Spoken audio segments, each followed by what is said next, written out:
तो इस तरह ये के नोट हमने लिख लिया। इसके बाद हमारी वैल्यू ऑफ इक्विलिब्रियम आ गई। उसके बाद हमें पता है कि हमारा के आई का फॉर्मूला क्या होता है। हमने के आई निकाला, फिर हमने है ना उसके बाद एस निकाला, उसके बाद हमें के ई का भी फार्मूला पता है, वो किया और हमने के ई की वैल्यू निकाल ली। इसके बाद हमारा अगला आ जाता है 19.7। 19.7 में भी है ना ये देखो कि यहाँ पर है ना ट्रेडिशनल थियोरी बोला है। इसके है ना थियोरीज़ को है ना पढ़ने की ज़रूरत नहीं है कि मतलब कि ये कौन सी थियोरी है, सिर्फ NOI और MM में है ना ज़्यादा ध्यान देना है। तो यहाँ पर है ना उसने कहा ये पूरी इन्फॉर्मेशन दी हुई है कि है ना एक लिवर्ड फर्म है, एक अनलिवर्ड फर्म है। तो उसने कहा है कि अगर इसमें इनकम टैक्स एग्जिस्ट नहीं करते तो है ना, और इक्विलिब्रियम की वैल्यू इसने के नोट दी हुई है। तो हमने कहा है कि compute value of the firm. इसे जो हमने पिछले सवाल की तरह है ना पहले हमने देखना है कि ना यहाँ पर हमने इंफॉर्मेशन जो दी हुई है वो हमने लिख ली। उसके बाद के नोट भी लिख लिया। फिर हमें पता है कि बी की वैल्यू कैसी क्या होती है, EBIT ओवर के नोट।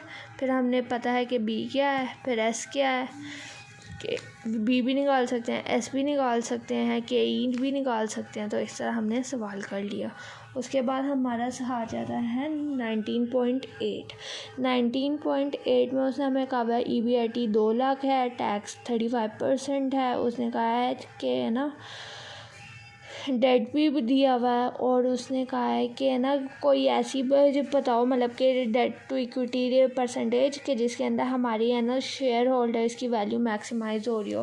तो हमने सबसे पहले लिखना है EBIT, उस पर फिर हमने ना डेट की है ना निकाला कि 1 लाख का 10% लिया, 2 लाख का 10.5% लिया, तो हमारा आई आ गया।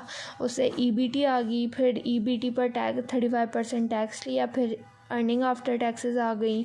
फिर हम बी निकला हुआ था, एस निकाल सकते हैं। कैसे निकाल सकते हैं, NI ओवर के ई, तो हमारा एस आ जाएगा। फिर इन दोनों को ऐड करेंगे तो हमारा वी आ जाएगा। तो हमने देखा कि सबसे ज़्यादा 11 ये वाली है। तो यहाँ पर डेट कितना है, 3 लाख का, तो ये हमने लिख लिया। इसके बाद हमारा जो 19.9 है, इसके बाद हमने ना 19.9 लिखा। इसमें उसने कहा है कि हमारी ऑपरेटिंग इनकम यानी कि EBIT 4 लाख है। ये सारी इन्फॉर्मेशन मैंने यहाँ पर लिख ली, EBIT, बी, KI और हमने KE निकाला। फिर हमें पता है कि हम है ना कैलकुलेट कर सकते हैं EBIT माइनस आई कैसे निकालते हैं, ये भी पता है कि बी को KI से मल्टीप्लाई करो तो आई आ जाता है, फिर NI भी आ जाता है। फिर हम SV के नोट, उसके बाद उसने हमें कहा था यहाँ पर सबसे पहले कि current value of the firm, तो हमने ये वैल्यू निकाल दी। उसके बाद उसने हमें कहा है डिटरमाइन दी ओवरऑल के कैपिटलाइजेशन रेट, तो हमने ओवरऑल कैपिटलाइजेशन रेट भी निकाल लिया। उसके बाद उसने हमें कहा था कि है ना B ओवर S निकालो और B ओवर V निकालो, तो B over V, S over V, B over S हमने निकाल लिया। उसके बाद उसने कहा था फर्म सोच रही है कि है ना वो अपने ना डेट को इंक्रीज़ कर दे, कितने से, 5 लाख से। तो हमारा डेट कितना बन जाएगा, 15 लाख। फिर हमने वही जो पीछे प्रोसेस किया था वही किया, तो हमने देखा कि हमारी वैल्यू कम हो गई और के नोट ज़्यादा हो गया। तो इससे पता चलता है कि हमारा के नोट इंक्रीज़ हो रहा है और वैल्यू डिक्रीज़ हो रही है, तो हमें है ना ज़्यादा डेट नहीं लेना चाहिए। इसके बाद हमारा जो 19.10 वाला आ जाता है आर्बिट्रेज वाला सवाल। हमने ना ज़्यादातर क्वेश्चन में ना देखा है कि ये इसमें आर्बिट्रेज है ना फुल पक्का है ना, सिर्फ है ना ज़ुबानी याद करने वाला है। सबसे पहले उसने देखना है कि उसके 10% इक्विटी किस फॉर्म में है। उसने यहाँ पर कहा है एल फॉर्म में, तो हमने देखा एल की वैल्यू ज़्यादा है या कम है। अब ये देखो यहाँ पर एल की वैल्यू ज़्यादा है, तो हमने ना सबसे पहले ना यहाँ पर लिखना है पोजीशन और in L form, position in L form. उसके बाद हमने देखा कि उसकी NI कितनी है। NI उसकी थी 4,50,000, तो यहाँ पर हमने लिख ली NI 4,50,000 का 10% लिया तो 45,000, क्योंकि उसने क्या कहा था कि उसके शेयर 10% इक्विटी शेयर्स है। उसी के बाद डायरेक्ट हमने देखा कि उसकी है ना इक्विटी कितनी है, 22,50,000 का 10% करेंगे तो उसके पास आ गई 2,25,000। जितनी उसकी परसेंटेज होगी उतनी ही हमने यहाँ पर लिखनी है। फिर हमने यहाँ पर लिखना है वो अपने ना शेयर्स बेच देता है, तो उसके पास अब पैसे कितने आ गए, 2,25,000 के। अब उसने देखा कि जो अगर लेवर्ड वाली फर्म है तो उसने देखा कि उसके पहले शेयर्स किस फर्म में थे, लेवर्ड में या अनलेवर्ड में।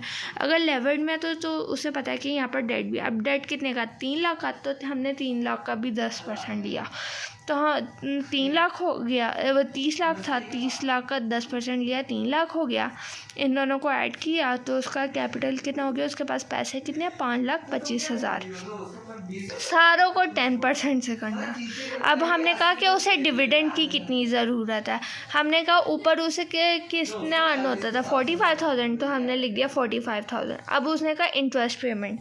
अब इंटरेस्ट पेमेंट कैसे होगी, ये हमने देखना है कि उसके डिबेंचर्स कितने के, 10% के हैं, और उसने ये डेट कितने का लिया था, 3 लाख का, 3 लाख पर 10% लिया, 30,000 आ गया, और इसको ऐड किया तो 75,000, यानी कि उसको टोटल डिविडेंड दूसरी फर्म से कितना चाहिए, 75,000 का।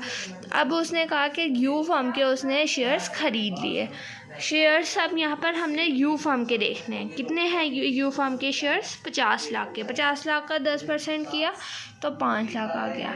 फिर हमने कहा कि उसका डिविडेंड कितना वो दे रहा था, 7,50,000। 7,50,000 का 10% किया, 75,000 पूरे हो गए।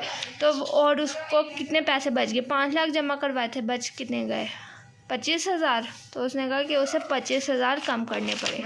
इसी तरह अगले सवाल में भी हमने ये देखना है कि उसके कहाँ पर है। उसने कहा 10% है किसमें, मतलब कि जो है ना अनलिमिटेड फर्म उसके अंदर है।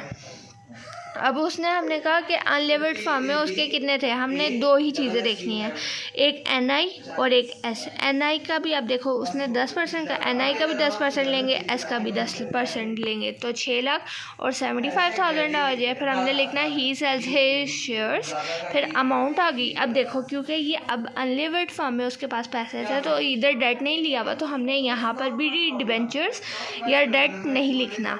अब हमने कहा उसे डिविडेंड की कितने की ज़रूरत है, अब उसको 75,000 की। अब उसने ना यहाँ पर डेट लिया तो उसको डिविडेंड वो इंटरेस्ट पे करने की भी ज़रूरत नहीं है। तो फिर आगे लिख लिया कि वो 10% शेयर्स किसके ख़रीद लेती है, वाई के 10% शेयर्स कितने के हैं, 50 लाख के। तो उसने कहा 5 लाख के वो शेयर्स खरीद लेती है। अब 5 लाख के ऊपर उसको नेट इनकम कितनी मिल हुई है, 7 लाख। 7 लाख का 10% 70,000। उसके बाद उसने कहा कि ये जो दूसरी फर्म है ये तो डेट भी पे करती है। अब डेट उसका कितना पे करी है, 5 लाख, तो 5 लाख का 10% 50,000। उसके बाद उसने कहा कि ये इंटरेस्ट कितना पे करी है, 50,000, तो 50,000 का 10% 5,000, और इसको ऐड किया तो देखो 75,000 पूरे हो गए। तो यही है, मतलब कि जितने परसेंटेज होगा उतना। अब हम ये जो 12वां वाला सवाल देख लेते हैं, ये थोड़ा सा ट्रिकी है क्योंकि इसमें है ना हमें कुछ दिया हुआ नहीं है।